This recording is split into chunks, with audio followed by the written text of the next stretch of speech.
Once upon a time, in my village, there was a widow who lived in regret because her anger took over her heart.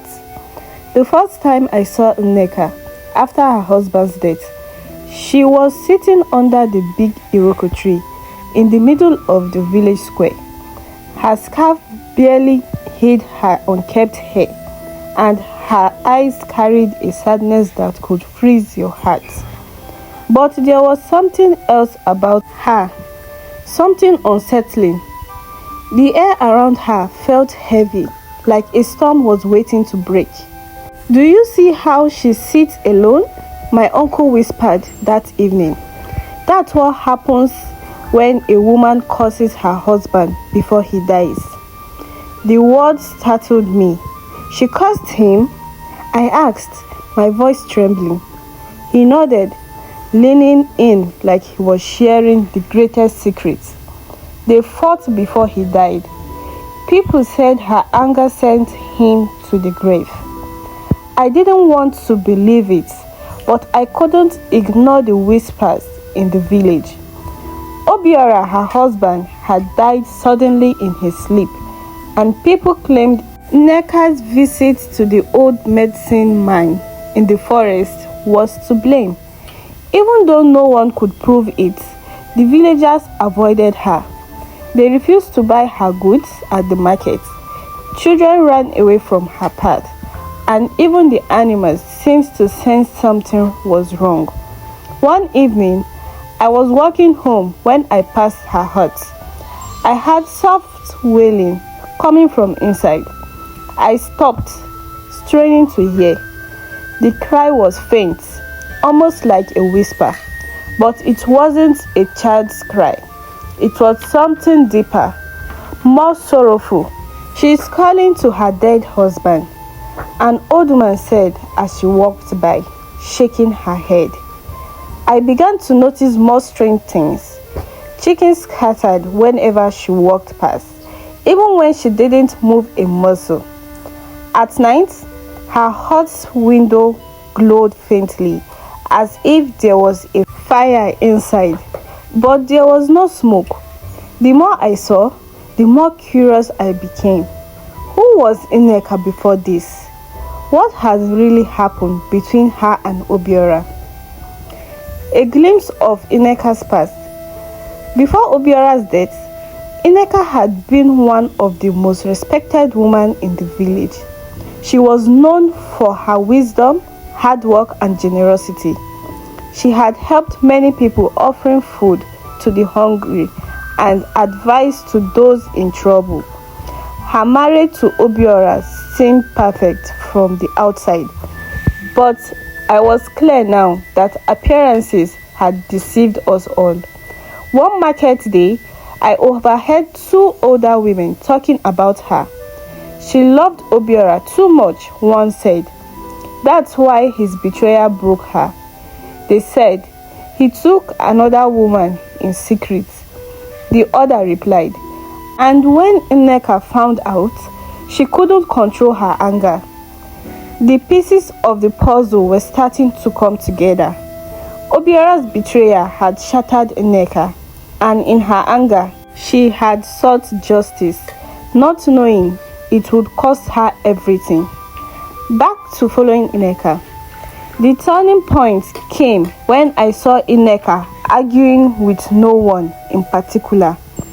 Near the forest one afternoon, her voice was sharp and her word echoed through the air.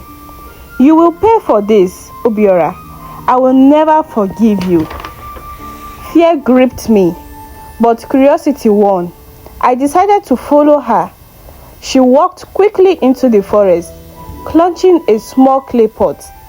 The path was narrow and overgrown, but she seemed to know it well. I kept my distance, careful not to make a sound. After a long walk, we reached an old shrine deep in the woods. The shrine was overgrown, but the carvings on the wooden path were still visible. Fierce faces that seemed to watch every move. Nneka knelt before the shrine, and placed the pot on the ground. "Ancestors, forgive me," she whispered.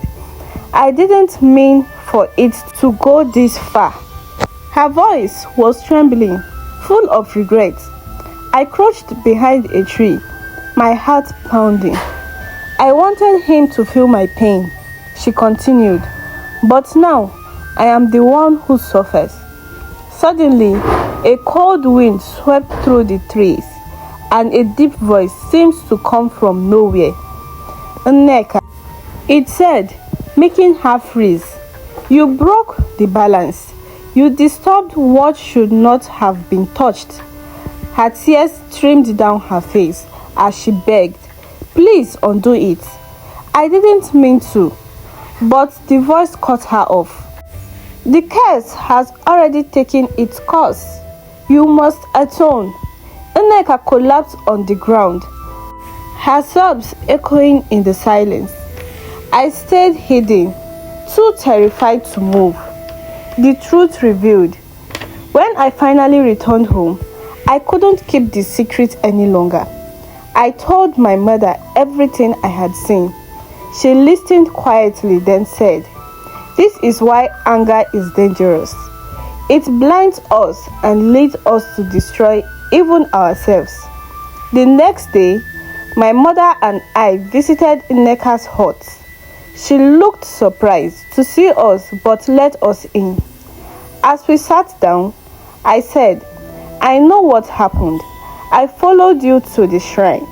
Her eyes widened, and for a moment, I thought she might ask me to leave.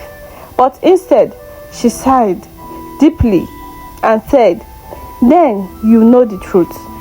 She started explaining everything.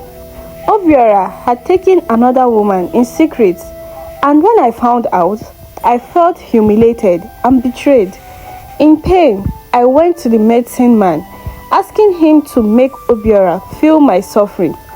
But the ritual had unintended consequences, leading to Obiora's death. Now the curse weighed on me, haunting me every moment. "I regret it every day," she said. "But the ancestors have spoken. I must carry this burden." Over the next few months, Nneka worked to make peace with the village and herself. She began helping people again, offering advice and support. Slowly, the villagers started to see her differently. While the curse was never fully lifted, she found a sense of purpose in making amends. Her story became a lesson for all of us about the dangers of letting anger and betrayal guide our actions. I hope you enjoyed the story. If you do, please like the video, comment, and please do not forget to subscribe for more interesting tales.